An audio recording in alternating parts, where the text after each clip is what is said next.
Mars, the god of war and the source of man's science-fictional demise. It has fired our imagination for thousands of years. We know the dry, barren planet was once flowing with vast reservoirs of water, the sky thick and filled with clouds, and the tantalizing possibility of life. It is the only other place in our solar system that man might one day call home.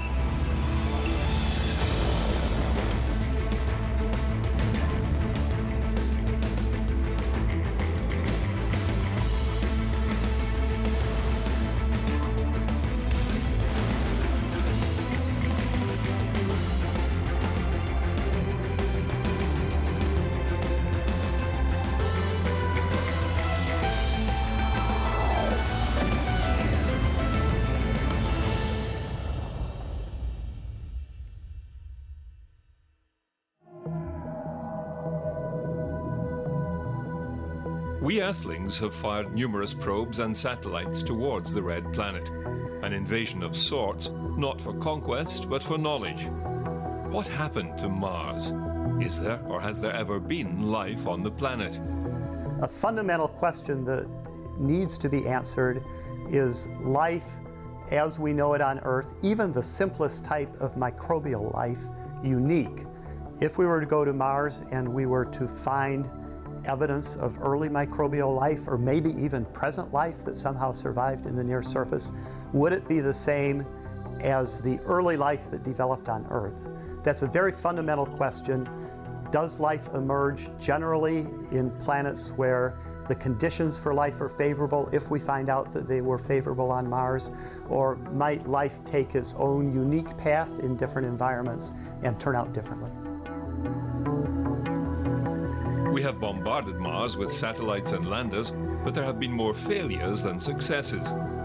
The Soviets established 2 Mars orbiters, while NASA landed 2 Viking landers carrying complex analytical laboratories and searched for signs of microbial life. Their findings were inconclusive.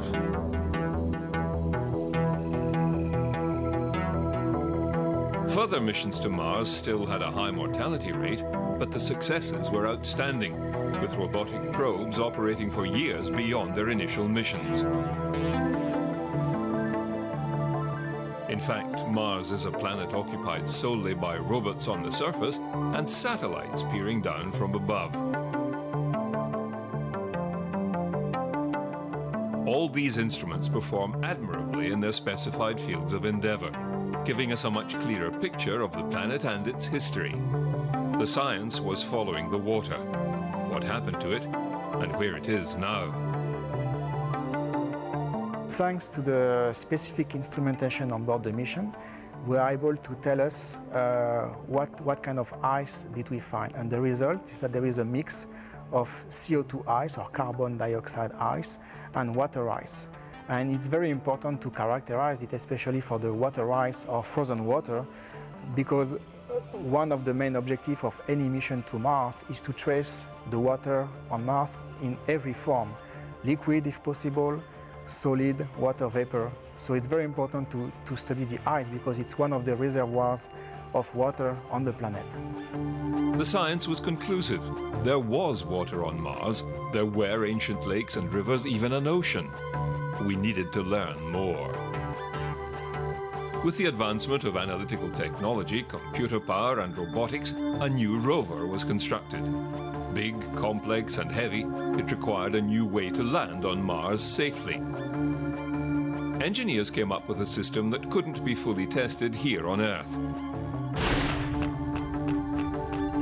It required a lot of things to happen correctly, on time and in order. This was the Sky Crane, and the rover Curiosity was the first to try it out. A controlled re-entry with heat shield, aerobraking with a parachute, all pretty standard.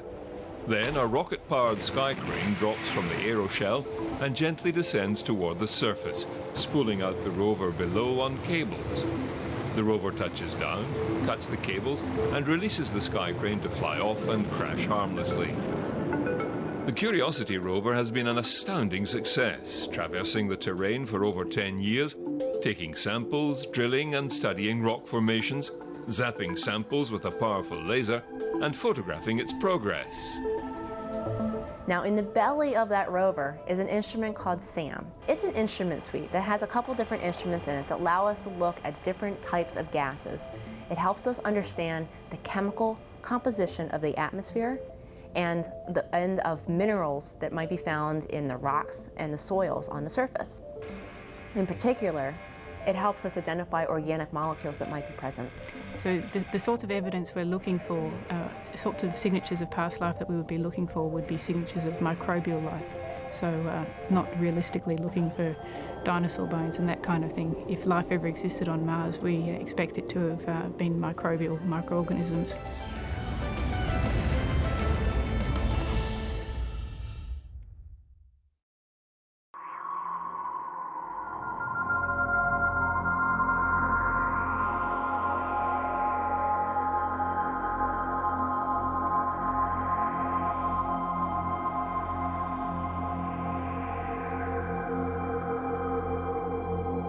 Orbiters, including Mars Odyssey and Mars Express, have been hunting down life as well from orbit.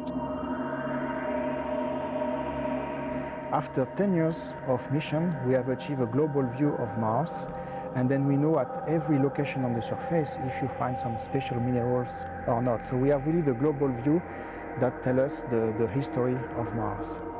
Mars Express has, for the first time, detected methane, and also the concentration in the atmosphere vary from a place to another, from a season to another. And this discovery has been very debated in the scientific community because, in fact, methane should not be there because it's being destroyed in the atmosphere by the ultraviolet radiation. So if methane is there, there must be a source of methane, and for the time being, the origin of this source is largely unknown. However, with Curiosity prowling around Gale Crater, it too detected seasonal methane. Now, methane has been found previously in the Martian atmosphere by both Earth-based telescopes and spaceborne orbiters. But this is the first time that we've actually seen a sharp increase and decrease in the abundance of methane in the atmosphere in Gale Crater. What this really means is that present-day Mars is an active environment. The big question is, what is the origin of this methane now being released? The two principal areas are, first, by analogy with the Earth, it could be released and produced initially primarily by biology. This would be microbial activity acting on certain chemicals below the surface and then producing methane as a byproduct. But of course, we can't state with certitude that it is biologically produced. And so we also consider geochemical mechanisms in which carbon dioxide is actually combining with water and producing methane under very high temperatures and pressures. And that methane can then be released into the atmosphere separately. Now, at this point, we don't have enough evidence to tell us whether or not the organics we're finding are biological or non-biological in origin. There are several viable non-biological explanations, including this organic material could have come down from space, from meteorites or comets, or organics can be formed by geological reactions in the rock itself. Now, what's exciting about this discovery is it gives us new hope in the search for chemical evidence of life. We found the organic material. Now, the next step is trying to figure out what its origin is. Main engine start, ignition, and liftoff of the Atlas V with Methane, looking for clues about the evolution of Mars through its atmosphere. The latest NASA orbiter mission is Methane. Launched in November 2013, it made orbit 10 months later.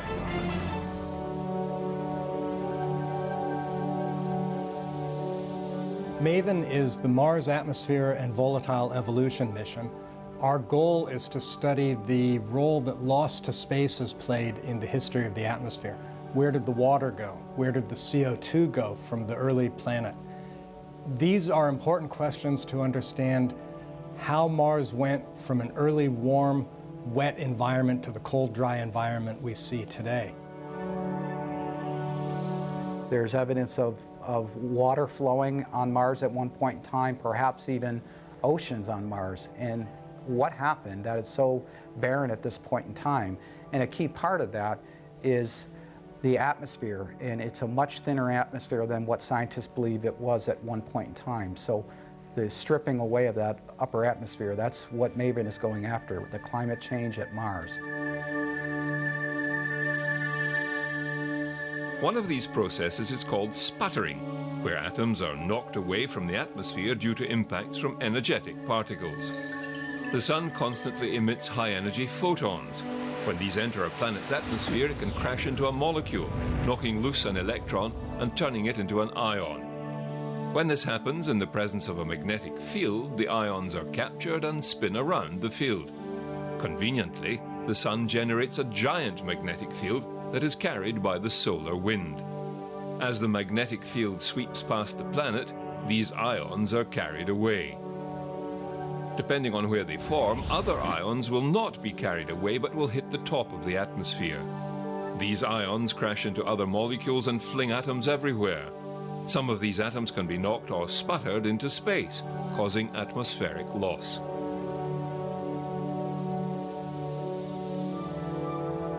As this process continues over billions of years, Mars' atmosphere has disappeared, and along with it, the water. How much water has Mars lost this way? We used the world's 3 major telescopes for infrared astronomy. From the ground, we could actually take a snapshot of the whole hemisphere of the planet on a single night. Water naturally carries a heavy isotope of hydrogen, deuterium, which remains trapped in the water cycle while normal hydrogen is lost to space. Detecting the amount of deuterium enrichment tells us how much water has been lost. Now we know that Mars water is much more enriched than terrestrial ocean water in the heavy form of water, the deuterated form. Immediately, that permits us to estimate the amount of water Mars has lost since it was young.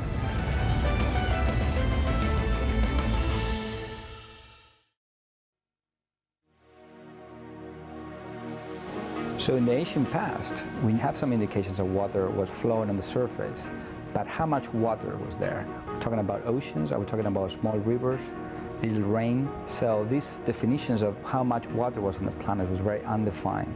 A major question has been how much water did Mars actually have when it was young, and how did it lose that water? The findings indicate that only 13% of an ancient ocean remains on the planet today, now stored in the polar ice caps.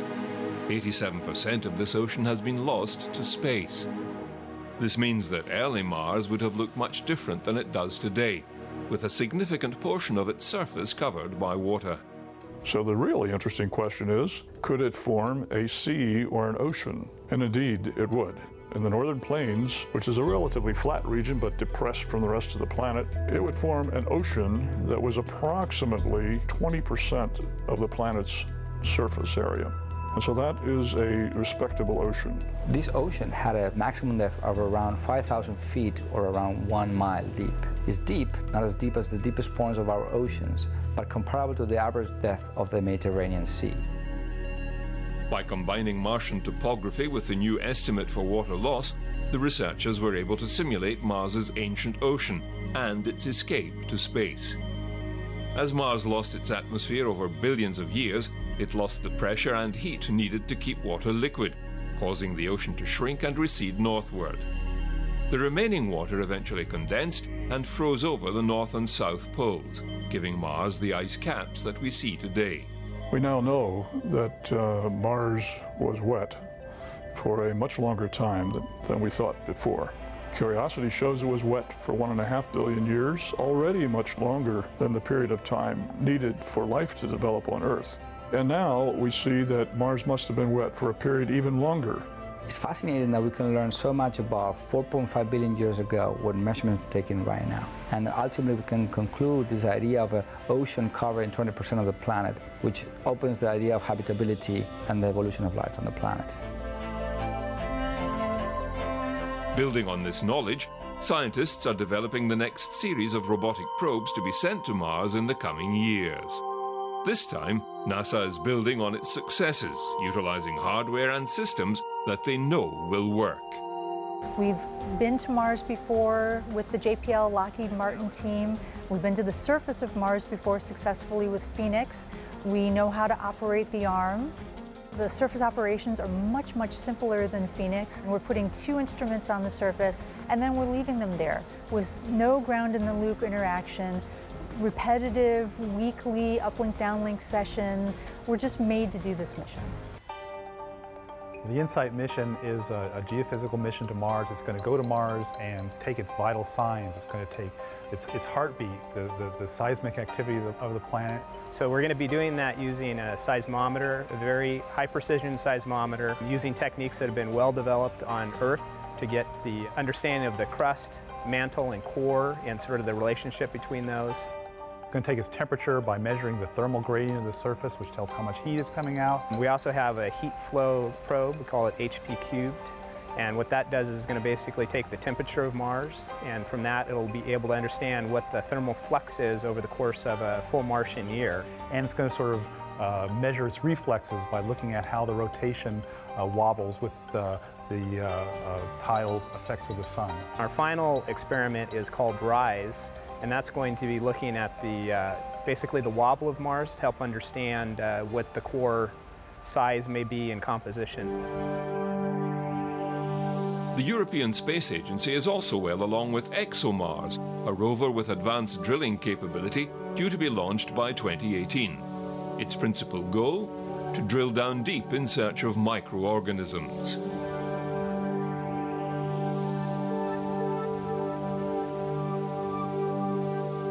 What is new with ExoMars, with the rover in particular, is what we call the mobility. Mobility not only horizontal, but also vertical. And this is a peculiar thing that we have on board the ExoMars mission. So we will be able to sample material from below the surface. That is quite important to understand if there is any sign of past life activity on Mars. We will be looking for the first time in the 3rd dimension, the 3rd dimension being depth. And we think that is where we have the highest chance of making an interesting discovery regarding the presence of organic molecules in Mars.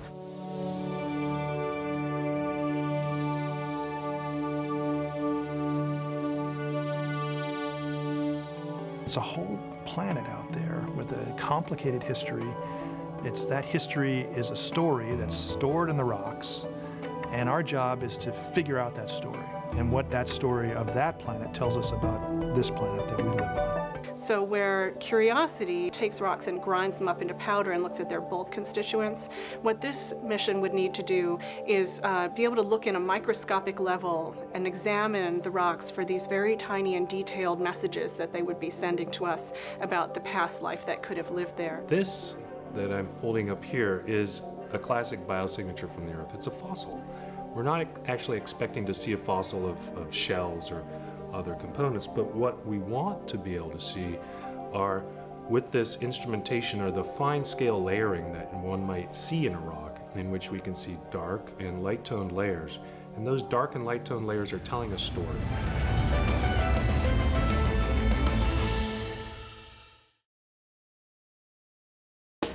When will NASA send astronauts to Mars? 4, 3, 2, 1. And liftoff at dawn. The dawn of Orion and a new era of American space exploration. The first test flight of the Orion crew capsule is complete. The hardware and systems are ready for mass production. The components, the engineering, the manufacturing are all underway, with NASA looking back to what worked in the past and utilizing it for the future.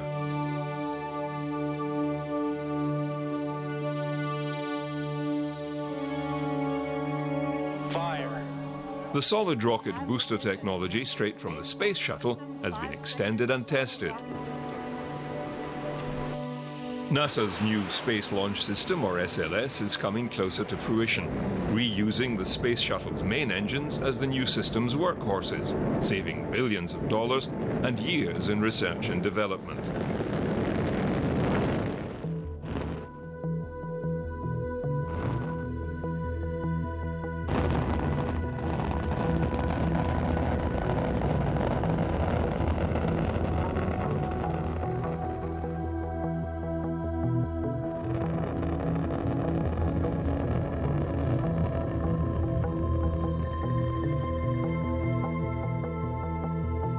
The Europeans are teaming up with NASA to provide the service model for Orion, allowing for long-duration, deep space flights.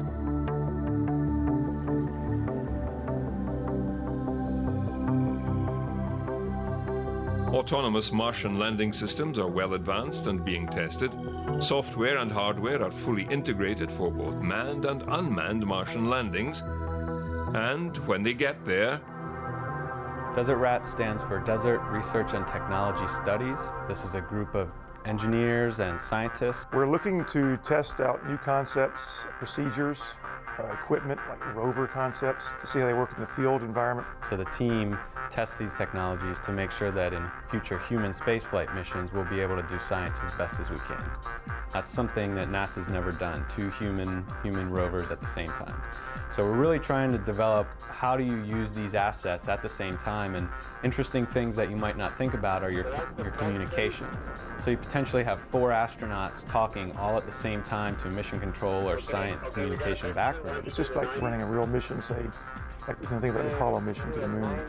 You had the astronauts on the moon and you had the people mission control, but there was a science backroom you didn't hear about, but the astronauts were getting information from them. Arizona has a very good climate for these types of analog studies. You have pretty much open plains and you have a lot of geological features that are analogous to places on the moon and on Mars.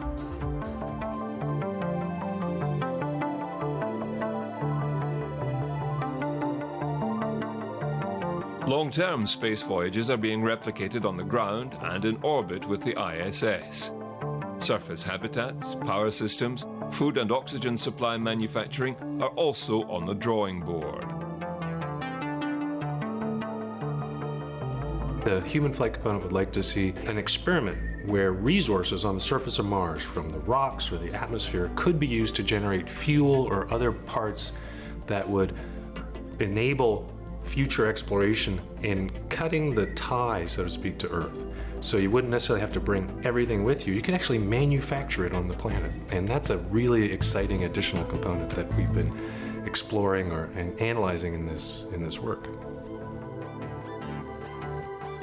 NASA isn't the only one with its eye on this prize.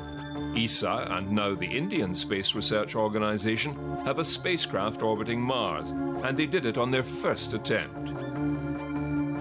Private enterprise is hard at work as well. Mars 500, Mars One, the Mars Society, Mars Foundation, and the Mars Initiative, to name a few. And they have volunteers lining up already for a one-way trip to Mars. It is inevitable that we will set foot on Mars in the very near future. We will stay and learn her secrets. Perhaps in the future we will be able to alter the atmospheric density through terraforming and return Mars to the world that it once was, awash with oceans and rivers, clouds and rain. Maybe some of us could call it home.